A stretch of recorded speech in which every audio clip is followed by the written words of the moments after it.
I don't know if any of you, how many of you guys have a will made out? Okay, like 2 of you. Okay, perfect. 3.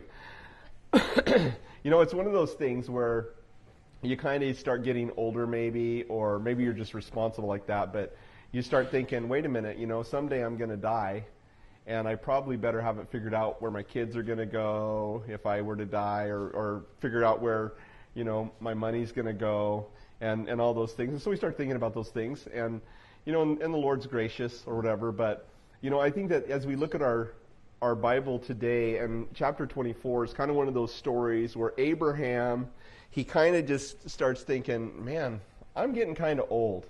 At 140 years old, I probably should start thinking about my future, or something like that, or my children's future. And that's kind of what we're seeing as we look at this tonight. Now, just to give you a little bit of background as to where we have been, remember that Abraham and Sarah had their youth really restored to them. They were old. She was 90, he was 100, and somehow God had restored their youth to the point where they could get pregnant, and she could bear a son and then keep up with that kid. I mean, think about that. 90 years old, trying to keep up with the little one, but she even breastfed him, and so she was strengthened in her body physically to the point where she could have this child. Now, of course, Isaac was born. He grew up, and as he was, probably a young man, young adult, sometime in there, some really strange things happened. God began to speak to Abraham, and I think that when we think about God speaking to Abraham, people around him must have thought he was out of his mind, right? Because he says, hey, Isaac, we're going to go sacrifice. You're going to go with me to sacrifice. And they go 3 days journey into the wilderness to this mountain that God told him about. And Isaac carries the wood up the hill. Such a picture of Christ as we went through it. And it's one of my favorite chapters in the Bible, chapter 22, where they go up and God has commanded Abraham to sacrifice his only son. And it's such a puzzling thing, and yet so beautiful when it's unpackaged to us, that it's a picture of Jesus carrying the wood up the hill, the same mountain that Jesus would die on 2,000 years later, and then God providing a sacrifice, a lamb, in place of Isaac, and just a picture of Christ. 2,000 years later, in the same exact spot, God would offer his only son who would carry the wood up the hill. It's just such a beautiful picture. And you'd think that of all the chapters in the book of Genesis, if God was going to spend his time, he would spend it there. He would spend it on this picture of Jesus Christ in chapter 22. But he doesn't spend a lot of time. It's almost as though the pace of the chapter just kind of flies by, much like in the New Testament when we hear about Jesus and we hear about his crucifixion, and it basically just kind of gives us this, and he was crucified. And they crucified him. And then it just moves on. And that's kind of how that chapter is in comparison to what is the longest chapter in the Old Testament. And phenomenally long, 65 verses or something like that. I think that's what it is, something like that. 67 verses. That it really spends a lot of time not on this picture image of Jesus, but rather a picture and image of Isaac's wife, Rebecca, his wife to be. But what this turns out to be is equally as amazing, a picture of the Holy Spirit coming to birth the church within a dead and dying world. And it's so amazing as we look at this chapter, how that just unpacks for us. Now, what's beautiful, and I love this imagery, because remember, at the end of chapter 22, at the beginning, Abraham said, the lad and I, or the young man and I, are going to go yonder to worship, but we will come back to you, okay? And so he tells the young men that were with him, that's what he's going to do. But then it says, Abraham came down off the mountain. It doesn't even mention Isaac. And then the next chapter, we pull into chapter 23, and in chapter 23, we see Sarah dies. And, just sad. Sarah dies, 137 years old. And, just kind of this, Abraham, kind of purchasing his first lot of land in the land of Canaan. And, negotiating with the sons of Heth and all of that. And it all gets done. But we don't see Isaac again. It doesn't even mention Isaac until when? Until he comes out to get his Gentile bride. And such a picture of Jesus as, Jesus crucified and then caught up into heaven and will not come back until he comes back for his bride. And such a picture here in Genesis that we're going to see. So this is the chapter where we'll see Isaac again. We didn't see him at all in chapter 23. Not even a mention of him. In verse 1, it says, "Now Abraham was old and well advanced in age, and the Lord had blessed Abraham in all his things." It's funny, the Hebrew here, well advanced in age, means basically hit or smacked. Well smacked in old age. That's what I think. I think actually it's translated that way in the King James Version. Well stricken. And that's what they would say. Once you were 60 to 70, you were old. That was the old age had set in. And then after 70 was the age of gray hairs. And then after that, you were smitten with age. You were whacked with age is basically how they called it. So if you made it that long, you were well stricken in age. So Abraham said to his oldest servant of his house, now this is really interesting, he doesn't mention his name. The oldest servant of his house who ruled over all that he had, "Please put your hand under my thigh." Creepy. "And I will make you swear by the Lord, the God of heaven and the God of the earth, that you will not take a wife from the sons of the daughters of the Canaanites, among whom I dwell, but you shall go to my country and to my family and take a wife for my son Isaac." So Abraham, well advanced in age, doesn't know that if his wife just passed away, and she was younger than him, so he's thinking, man, if she just died, and she was her youth was even restored. And, even after her youth was restored, she only lived another 47 years. So how old am I going to be when I die? He's beginning to think, because he's 10 years older than her. Turns out he'll live quite a bit longer, but he's starting to think about his mortality and, what's going to happen to my son Isaac. He's getting into his 40s and he's still living at home. So we need to do something about this. But I don't want him to take a wife from the Canaanites. I don't want him to, end up with one of these women. And the whole idea, and if you study into the people of the Canaanites, later on, God is going to tell the children of Israel, after the iniquity of the Amorites is complete, is going to be 400 years from this time, when the iniquity of the Amorites has come to its pinnacle, God's going to go in and he's going to say to them, and this is so hard for us, but he's going to say, "Destroy every man, woman, child, beast, everything, kill everything. Go into the land of Canaan and don't let anything live." And why would God prescribe such a horrible prescription for these Canaanites? And yet, when we look at it, 400 years, that's pretty patient. God is patient with them. And yet, when you read about the iniquities of the Canaanites, you find out that basically nothing was safe, and the perversion that went through their culture and the sexually transmitted diseases and just the debauchery was at a level that we can't even comprehend in our culture. I mean, we think things are bad. Think of the worst culture you could ever possibly imagine and multiply it by 10, and that's what was happening in the land of Canaan. Everybody was diseased, everybody was deformed, nobody was safe, not even animals were safe from the perverted minds of men in that culture. And therefore God said, for the kids, it was just mercy killing. He says, go in and wipe out everything. And that's how bad things were. And so Abraham, seeing that beginning to start amongst the Canaanites, says, I do not want my son to begin to worship those gods, which would cause him to begin to do things like just to give you an example, they would take a brand new baby boy, brand new baby girl, sweet little baby, and they would put it on top of a molten statue, and it would just fall into this fire. And they believed that if they gave up their child, their firstborn or their little baby, to this molten god and had it burned up, that would make them prosperous. This is the level of disgusting perversion. Of course, we do the same thing. It's just in the womb these days. But you could imagine. I mean, it's one thing to see a baby. That's why we do those imagery things. For and my mind's not working tonight. That's what diets do to you. You start the year with a diet and it just kind of makes your brain dead. What do they call that when they... Ultrasound. Yeah, they do that ultrasound thing to show women their babies. And when you can show a woman her baby, it usually will help her to make a decision not to abort. And to see it, it's real. This is a beating heart. This is a baby.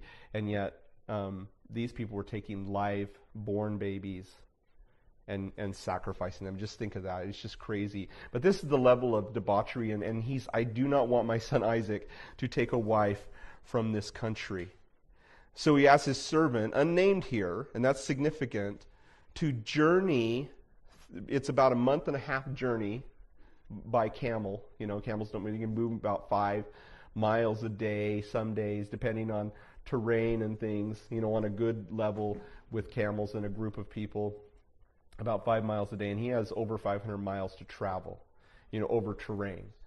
And so he's saying, I want you to go to find a wife for Isaac. So who is this unnamed servant? He doesn't even give us his name in the entire chapter. And you have to wonder, why would God do that?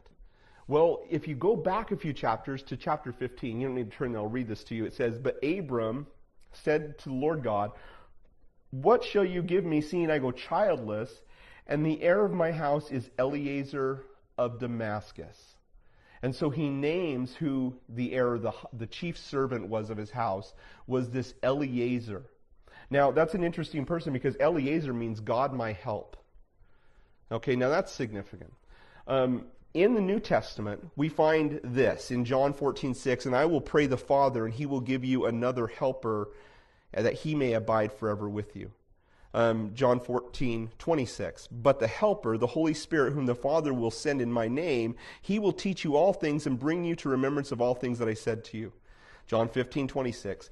But when the Helper comes, whom I shall send to you from the Father, the Spirit of truth who proceeds from the Father, he will testify of me. And then John 16:7. Nevertheless, I tell you the truth. It is to your advantage that I go away. For if I did not go away, the Helper would not come. But if I depart, I will send him to you. So the Father, this Father Abraham, sends the Helper, or Eliezer, to go to this place to find a bride for his son Isaac. And the imagery is obvious. The Holy Spirit comes to testify and to convict the world of sin, righteousness, and judgment, of sin because they have not believed in Jesus, right? And so the Holy Spirit works to draw us to him. If the Holy Spirit didn't work in our lives, we would never come to Jesus. But because he testifies of the Son. The other interesting thing is the Holy Spirit never testifies of himself, right? He's shy, if you will, the shy member of the Godhead. He doesn't testify of himself, but he shows you the things of Jesus. And so too, we don't even get the name of this guy here. This, I believe, purposely absent because of the nature of his calling here, to bring the bride to the Son who would offer himself freely on Mount Moriah, the Son who would become the heir of all things, and we're going to see that. Verse 5, it says, and the servant said to him, perhaps the woman will not be willing to follow me to this land. I must take your son back to the land from which you came. But Abraham said, beware that you do not take my son back there. Okay, so he's like, you're taking me on a fool's errand. There is no way any woman in her gourd would ever just, take some old dude's word for it that, hey, there's a really great guy 500 miles away, get on this camel with me. It'll be fun. It's just not going to happen. He's like, how in the world is this going to, I have to take him. And Abraham says, no, you can't take my son. And so he's like, are you kidding? This is ridiculous. There's no way that I can even do this. And yet, notice Abraham's response. Abraham knew that he was in the promised land. He knew that if Isaac were to go out and see 500 miles of land, that he might, like Lot, see a well-watered plain, see a nice place, see a cool city, and be like, hey, you know what, we should just settle here. But God, specifically instructed Abraham in all of this that this was the land that he was going to give to him and to his descendants. And so he gives specific, implicit instructions: do not take my son to that place. And it's almost as though he's speaking from a place of discernment. And I think that is true when it comes to raising our own children. It's like God will say to us sometimes, do not put your kid in that position. And I talk to parents all the time. Some parents are like, what, I just knew that, I just felt like I couldn't send my kid to school. I just had to homeschool him. Other kids were like, I've been praying for a Christian school, and, I just really felt good about that. And other parents, it's like, we send our kids to public school, and we feel good about that. And it really is using discernment, because what's interesting here is, okay, don't send him to Mesopotamia. Don't send my son there. But then we're going to see just a few chapters later that Rebekah sends her son Jacob there. And that all ends up being God's will as well. Right? So for whatever reason, for that particular son, what's right for your son may not be right for somebody else's son, or what's right for your daughter may not be right for somebody else's daughter. And so it's really about, when it comes to navigating these waters of life, it's not about looking at what everybody else is doing and saying, oh, I got to do that because they're doing that, or I have to do it this way, or I have to do it that way, or I have to feel bad about myself because I send my kid to this school or not to that school, or don't homeschool or whatever. It's all about, what is Jesus telling me to do? And to believe, if I ask God to tell me what to do in my situation, that he's going to lead me and he's going to take care of things. And that's what Abraham is doing. He's like, don't take my son back there. I don't think it's right. It says, verse 7, the Lord God of heaven took me from my father's house. And he's giving a reason for it. He took me from my father's house and from the land of my family, who spoke to me and swore to me, saying, your descendants I give this land. He will send his angel before you. Notice this. He will send his angel before you, and you shall take a wife for my son from there. And if a woman is not willing to follow you, I love this. He just gives them a complete out.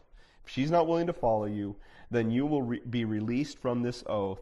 Only do not take my son back there.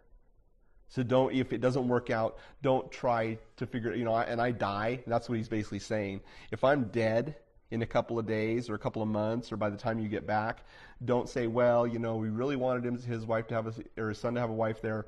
I'm going to take him back there. He's like, don't even do that. And so it's just off the table. So the servant put his hand under the thigh of Abraham. This was like a very seriously binding oath in their culture. Put your hand under their thigh. And we see this a couple times in the book of Genesis. Put your hand under their thigh and you make a promise. And, I guess it's just like you're that close, you're not going to want to lie. I don't know. Put your hand under the thigh of Abraham his master and swore to him concerning this matter. So I swear to you, I will go, I will take care of this. And Abraham reveals to him that this is something that God has told him. And that makes it a lot different, doesn't it? Because, it's a fool's errand, it's crazy. Who is ever going to do this? But then he says, you know what, God told me his angel's going to go before you and he's going to work this out. That makes all the difference in the world, doesn't it? I mean, it's amazing the things that will happen and are possible when God is in the equation. When you think about the things that people do in life, and a lot of people do amazing things in life, but it's what's amazing is when somebody does something that is so far beyond them that there's no way that it ever could have happened except for God did it. And it's been my experience when I see people who are sold out for Jesus and they just want to follow Jesus wherever, and they learn to trust him, they draw close to him and learn to trust him, that he begins to do these types of things in their lives. He leads them out to a place, or takes them somewhere, or does something in their life, or gives them a vision for something that is so much bigger than them, and yet they just start to push forward in faith. And then God brings it about, and it's just like, I can't believe this, It's just not possible with me. But, just like the Bible tells us, with man, it is impossible. But with God, all things are possible, right? That's what Jesus told his disciples. And so, Abraham reveals as God's doing it, but if it turns out to be whacked, and you get there and it's like, nothing's falling together, you're free. You don't have to worry about it. So Eliezer makes the vow. Verse 10, then the servant took 10 of his master's camels and departed. 10 of his master's camels, so this is a 10 of his, from a larger group of camels. Just 10 from his master's camels. So this speaks of tremendous wealth. For all his master's goods were in his hand, and he arose and went to Mesopotamia to the city of Nahor. And of course, this is where Abraham had traveled to. And just shows a camel in their culture was kind of like a BMW is in our culture, right? If you had a camel, it was a high dollar animal. They're very large. It cost a lot to maintain, just like BMWs. And, they can go for a long distance. They're valuable because a camel can drink water. They drink, 10 to 20 gallons at one drink. And then they can go for a long, long time, sometimes even weeks or a week without even drinking again. And so a very, very helpful animal, especially when you're going on a long journey. And so he takes 10 of these things, and he just goes and then supplies. And then, of course, he's bringing not just, you always get this idea. It's like the wise men. You hear about the wise men from the east, and you think, you see the pictures, 3 guys coming. No, there was 3 gifts. It doesn't tell you how many guys, right? And you don't know how big their entourage was. It was their entourage. It wasn't just 3 guys walking into town with little gifts, hey. It was like a huge group of people because it got the king upset. Remember? The king saw them coming. This was a huge group of people, servants and everything else with these 3 wise men, kings from the east. Man, it caused a stir. So too with Eliezer. He's not just going alone like, hey, come on, camels, by himself. He's bringing a whole group of people, and it's going to show us that later. But it's a group of people with gifts, with tents, and that's what they would do. That's why they couldn't travel very fast, because they'd stop, they'd set up their tent, they put up their satellite dish, it was like a big production. Anywhere they went, the servants would set everything up. That's how it is today, actually. It's funny. If you ever, I don't know if you've ever seen, TV or whatever of these Bedouins. They live in tents, but they have satellite dish outside. It's really funny, but they do. But that's kind of what it was. It was like a large production wherever they'd go. And so they go to the city of Mesopotamia. It says verse 11. Now, notice how this, from verse 10 to verse 11, is 500 miles of travel, which was probably an interesting story, but it doesn't even give it to us. It's just like not there. So he gets there. It's like he leaves Abraham's place. 500 miles later, he's there. Verse 11. He made his camels to kneel down outside the city by the well of water at evening time, the time when the women go out to draw water. Now, just think about this, ladies. Now, you think that your job is hard, but in their day, 5 o'clock was when the woman took the stone water pot. She walked to the well, wherever it was in town. She filled it up, and then she took it back home so that her family could have water for the day. And the women were the ones who did this. Now, you just think about it. You're sitting in the middle of the day, you run out of water for the day, your kid spills the water pot, and your husband's like, hey, I'm thirsty. And so like a good wife, you smile and pick up the water pot and walk to town, walk to the well, dip it down, bring it home, for your husband. It was a tough life, you think about it. I mean, we don't even pluck chickens, most of us. Some of us probably do, but most of us probably don't. You want fried chicken, you don't have to cut the head off and then pluck the chicken. We just go to the store and buy it, half done, and then finish it the rest. So actually, we just go to the store and buy it pre-fried, right? Different world that they lived in. But he goes out to the place where the women draw water. Verse 12, it says, and then he said, okay, so he's beginning to pray, Lord God of my master Abraham, please give me success this day and show kindness to my master Abraham. Behold, here I stand by the well of water, and the daughters of the men of the city are coming out to draw water. Now let it be that a young woman to whom I say, please let down your pitcher that I may drink, and she says, drink, and I will also give to your camels to drink. Let her be the one you have appointed for your servant Isaac, and by this I will know that you have shown kindness to my master. So he clumps into town, doesn't even ask for directions, just gets to the edge of town where there's a water well, doesn't know who lives there or what's going on. It's not like he could have Googled it. and checked it out, like, oh, this is the population of the city, and this is where people live. He just shows up on the edge of town. And, he doesn't have, Abraham didn't text him a picture of what she looks like. This is what she's going to look like. Didn't give him an address. He just walks into town, plops down by the well, and begins to pray. Now, this is what I love about this. This is a story that has been repeated again and again and again and again throughout history. And if you read many biographies, read Edwin Orr or Corrie ten Boom or, any of those guys, Brother Andrew, and just how, like, a guy will go to a town where he knows nobody in the world and just pray, God, lead me to where you want me to go. And he's there on a mission to deliver Bibles to Christians, but he doesn't know any Christians in that place. Or he's there, just because he felt like God told him to go there. Or, like Corrie ten Boom, she'd go somewhere because God told her to go, and she'd be like, where am I supposed to go? And she'd just go knock on a door, or somebody would meet her and say, hey, Corrie, and it was just like the Lord would make these divine appointments. And it still happens today.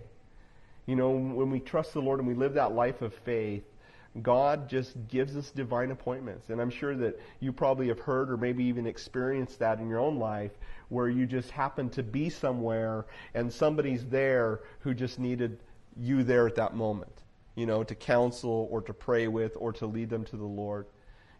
God does those types of things still today and even in our lives. And so when we read this, I don't want you to get this idea that, this is Abraham's servant and it's in the Bible, so it's special. It is special, but it's special for you too, because God will do the same thing for you if you just open your heart, and just say, God, use me. Oftentimes that's the way that God does that. I remember one time I went to the mall, and I just was sitting there in the mall, and this is a long time ago. I'm not a mall person at all, but I was there by myself. I think I was going to a job interview or something like that, and I went through the job interview, and I was just sitting there eating lunch in the food court, and I was like, Lord, you know what? I'm here. Use me. And I remember, going from there, walking over to the Christian bookstore, and this couple was looking for an important book that they needed for, I can't even remember what it was about, but it was like they were looking for a specific book, and the store clerk's like, I have no idea. I don't know anything about that. And I just happened to have read this book that was exactly on the topic that they needed, and I was like, hey, come over here. And I gave him the book, and it was like just a divine appointment. I mean, that's kind of a silly thing, but for them it was probably pretty important, But God does things like He'll use our lives and in ways that we won't expect. But so He just gets there, and He just begins to pray. He doesn't look around town. He looks up. He looks up and says, God, here I am. Let it be. You guys ever done that? Thrown out. This is what we call a fleece. Now, it's interesting because this is probably the first one that we've seen. So actually, what we should call it, instead of a fleece, which we get from the story of Gideon when he put the fleece out on the ground, we should call this, I'm just watering the camels. Because this was the first occasion where this happened, where somebody threw out a fleece. But it'd be weird to call this a fleece since this happened before the fleece incident. Right? So next time you say you're just asking God for something, say, I'm just trying to get my camels watered. People look at you weird. Anyway, sorry. Strike that from your memory. So he looks up, and he's pretty specific in his instructions. God, let her be the one who is willing to, when I ask her for a drink, she gives me a drink. But then, so when he gives God the kind of this, he says, Lord, if it could be this way. And he's not saying, God, you have to do it this way. But he's just saying, God, I would know it was you for sure if I ask a woman for a drink, and then she offers to water my herd, my 10 camels, which drink, as I mentioned before, between 10 to 20 gallons apiece. If she offers to water all them, I'll know for sure that it's the one. And doesn't think I'm creepy for asking her for a drink or whatever, inappropriately or whatever. But anyway, verse 15, and it happened before he had finished speaking. So he's just like, okay, God, let it be this, that behold, Rebekah, who was born to Bethuel, the son of Milcah, the wife of Nahor, Abraham's brother, came out with her pitcher on her shoulder. And I don't know about you, but that's pretty cool when God answers prayer, just like lickety split. You pray about something and just like it happens. He's in the middle of prayer, and here she comes, And you got to love her name, Rebecca. You know, what is that? What does Rebecca mean? You ever think about that? You ever look it up? It means a noose or a fetter, like a ball and chain, you know, kind of the idea, actually. Isn't that funny? But, you know, it's fitting because if you think about it, he goes to find a bride, and her name's Rebecca, and, you know, that word means bondage in a sense. Now, the implication was, in their culture, wasn't, you know, she's a noose around your neck, but rather you were fettered by her beauty. That was the idea. So she's so beautiful that she traps you, was kind of the idea behind it. So, you know, you think about calling your daughter Rebecca, you might think twice about it. Ribka is actually what the Hebrew is, Ribka. Old ball and chain, whatever you want to say. Verse 16, now the young woman was very beautiful to behold, a virgin, no man had known her, and she went down to the well, filled her pitcher, and came up. And the servant ran to meet her and said, please let me drink a little water from your pitcher. So she said, drink, my lord. Then he quickly let her pitcher down. She quickly let her pitcher down to her hand and gave him a drink. And when she had finished giving him a drink, she said, I will draw water for your camels also, until they have finished drinking. Then she quickly emptied her pitcher into the trough, ran back to the well to draw water, and drew for all his camels. So what she is giving him is she's saying, I'm going to spend the next hour of my time sweating, running down the hill, running back up the hill, running down the hill, running back up the hill, filling the pot, you know, getting this trough full for your 10 camels to drink 200 gallons of water. I mean, that's, you know, or 100 to 200 gallons of water. That's a lot of water. And so not just a beautiful woman, you know, he sees her, she's beautiful. She's like, okay, that's what Isaac's going to want, beautiful. But then strong woman too, you know, she's going to, hard worker, you know, she's doing it, man. And the idea, and this is the idea behind this, is that it would be odd for a young woman to do such a thing. It would just be odd for a woman to offer such a thing to a stranger, for one. And that's why he threw out that fleece, because it would just be a strange thing. And so, of course, it's exactly as he had said. But notice verse 21, and the man, wondering at her, remained silent, so as to know whether the Lord had made his journey prosperous or not. And so he's thinking, and this is the way we are, right? So we ask God for this crazy thing. It happens. And then we say, was that you, God? You know, I mean, it's like ridiculous, and we prayed for it, and it happened exactly as we prayed for it. We're like, was that coincidence, or was that you, God? You know, it's like Gideon, you know, and that's why the fleece is such an amazing story, because he puts the fleece out and he's like, okay, God, let it be wet on the fleece. I think that's the order it went in. Let it be wet on the fleece but dry on the ground. He goes out in the morning, the fleece is wet. Oh my goodness. Well, you know, maybe that was just coincidence. Okay, God, let it be wet on the ground and dry on the fleece. The next day he goes out, oh, it's exactly like he said, you know, and it's like we doubt God even though he gives us specific indications, you know. Such a plague to mankind is our lack of faith. And so he's just wondering, is this God? Or does she just water everybody's camels? You know, Verse 22, so it was, when the camels had finished drinking, that the man took a gold nose ring, not a sign of teenage rebellion in their culture, but a gold nose ring weighing half a shekel, and 2 bracelets for weighing 10 shekels of gold. And said, whose daughter are you? Tell me, please, is there room in your father's house for us to lodge? So she said to him, I am the daughter of Bethuel, Milcah's son, whom she bore to Nahor. Moreover, she said to him, we have both straw and feed enough and room to lodge. And the man bowed down his head and worshipped the Lord. Now, there's a couple things at play here. First of all, if she has goods and room and feed and straw for his 10 camels, maybe there's 20 donkeys. We don't even know if there's other animals. We do find out later there's more men. But men to feed, that means that her father and her brother and her mother, they're doing well. They're not poor people. And so the question is, where did this woman get her work ethic?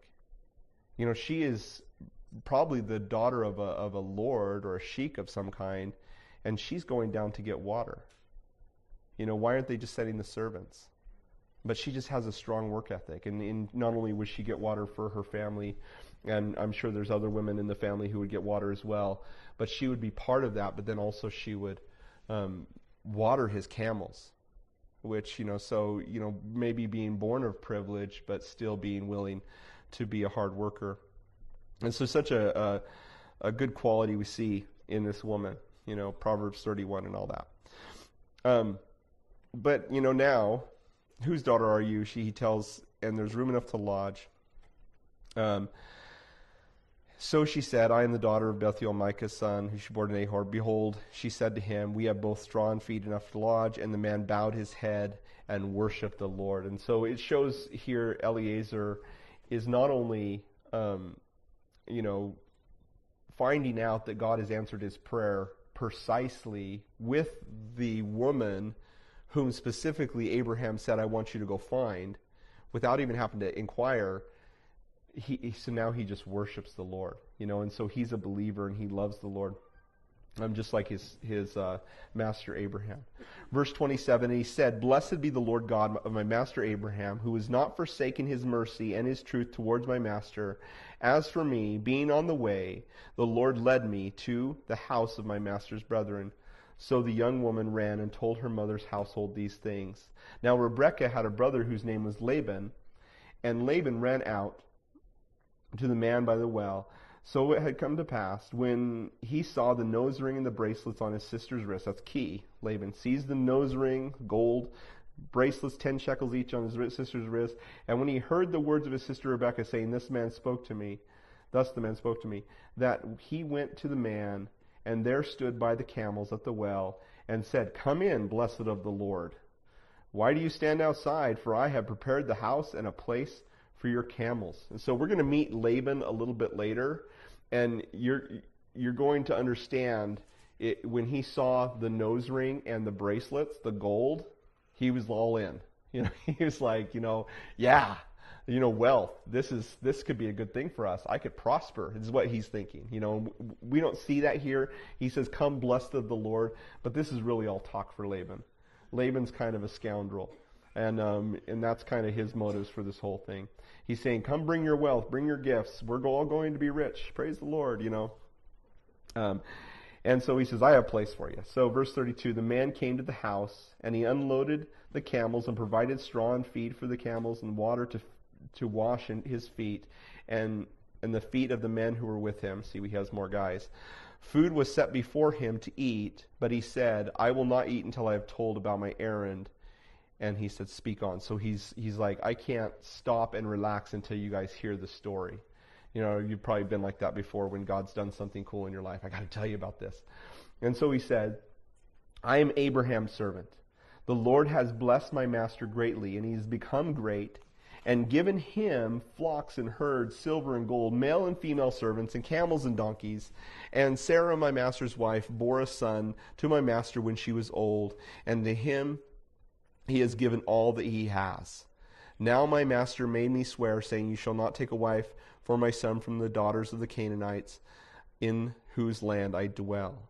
So you notice here that Isaac is the heir of all things, freely gave himself on Moriah when his father Abraham goes to sacrifice. I mean, remember that. Abraham's about 130. You know, Isaac's in his 30s probably, it would seem, when we look at Rebekah dying at 137. You know, Isaac's pretty old when his old father goes to sacrifice him, to bind him and sacrifice him. And he goes willingly. You know, as if the word of the Lord to Isaac is important enough to say, I will be obedient to yield to this, you know, because God told you to do it, you know, to his father. And so such a picture of Jesus. But he's the heir of all things. This unnamed servant, we know as Eliezer, the helper, is testifying of his son, the master, to invite Rebekah, this Gentile bride who's in bondage by her name, right, to become his bride, though she has not seen him, though she has never met him. Does that sound familiar at all? It's pretty amazing. And so he's sharing this good news with the family. Verse 38, "But you shall go to my father's house and to my family and take a wife for my son. And I said to my master, perhaps the woman will not follow me. But he said to me, the Lord before whom I walk will send his angel with you and prosper your way, and you shall take a wife for my son from my family and from my father's house. You will be clear from this oath when you arrive among the family, for if they will not give her to you, then you will be released from my oath." Now, why is he showing his cards? At this point, he just knows that the Lord's in it, And so he says, hey, I'm clear from this oath if she doesn't want to come. So I'm not forcing anybody to do anything. This is not a forced conversion. This is your choice. If you say no, I walk away. Isn't it amazing? That's the same way our relationship with the Lord is. He gives us a choice, free will, to choose or to reject. Interesting how this picture continues. "And this day I came to the well and said, O Lord God of my master Abraham, if you will not now prosper the way in which I go, behold, I stand by the well of water, and it shall come to pass that when a virgin comes down to draw the water, and I say to her, please give me a little water from your pitcher to drink. And she says to me, drink, and I will draw for your camels also. Let her be the woman whom the Lord had appointed for my master's son. But before I was finished even speaking in my heart," so he didn't pray this out loud. He tells us here, he was just saying it in his heart. "There was Rebekah coming out with her pitcher on her shoulder, and she went down to the well to draw water. And I said to her, please let me drink. And she made haste and let her pitcher down from her shoulder and said, drink, and I will give your camels a drink also. So I drank, and she gave the camels a drink also. Then I asked her and said, whose daughter are you? And she said, the daughter of Bethuel, Nahor's son, whom Milcah bore to him. So I put a nose ring in her nose and bracelets on her wrists, and I bowed my head and worshipped the Lord, and blessed the Lord God of my master Abraham, who led me in the way of truth, to take the daughter of my master's brother for his son. Now if you will deal kindly and truly with my master, tell me, and if not, tell me, that I may turn to the right hand or to the left." So, let me know if you guys are all in on this. Now, one thing I want to just point out, just real briefly, is that the Lord worked while he was in the way. Right? It's easier to steer a moving car, right? Some people, I've heard people say, well, I'm just going to sit and wait for the call to come in so I can have a job. And yet you still get off the couch to make yourself a sandwich when you're hungry. You didn't say, I'm just going to wait for the ham to fly out of the freezer and into the, and the bread to come out and make itself for, we move forward. We move forward and the Lord leads us, right? A man plans his way, but the Lord directs his steps. And so it's important that forward motion is important. Anyway, this whole thing's pretty crazy. If you think about it. Someone said to you, hey, this guy wants you to be his bride, and he's paying this huge price for you, and you accept it, you'll be wealthy and you'll be blessed, and if you don't, then you'll be perished forever. It's a crazy story, isn't it? But we tell that story all the time because it's true even for us. This man who loves you, who wants you to be his bride, and the Holy Spirit testifies of that to us, and when we accept it, it changes our lives. It says, then Laban and Bethuel answered and said, the thing comes from the Lord. We can't speak to you either bad or good. Here is Rebekah before you. Take her and go, and let your master's son's wife, let her be your master's son's wife, as the Lord has spoken. And so they're just like, okay, give us the dowry, give us the money, and just take her. You're good to go. Pretty interesting. And that's crazy, really. You think about it. Even just a woman from their father's house, and, they let her go so quickly, so easily. A miracle, really. Verse 52, and it came to pass when Abraham's servant heard the words that he worshipped the Lord, bowing himself to the earth. Then the servant brought out jewelry and silver. This is what they were waiting for. Jewelry of gold and clothing, and gave them to Rebekah, and gave the precious things to her brother and to her mother. And then the two men who were with him ate and drank and stayed all night. And they arose in the morning, and he said, "Send me away to my master." Now you have to realize this has been a long journey, probably a month and a half to get there. The Lord has blessed him in that she said yes. And now he's saying, "Now send me away." Anxious to get back. Verse 55, but her brother and her mother said, "Let the young woman stay with us a few days, at least 10. After that she may go." And he said to them, "Do not hinder me, since the Lord has prospered my way. Send me away so that I may go to my master." So they said, "We will call the young woman and ask her personally." Then they called Rebekah and said to her, "Will you go with this man?" And she said, "I will go." And to me, this is remarkable. It's like you have to make a decision to leave your life as you know it, to leave sin, to leave the pleasures of this world, to accept a promise of a man you've never met, to accept that Jesus truly has something more beautiful for you to have. And she's a perfect example of the one who by faith would choose to go with a stranger to marry a man she'd never seen.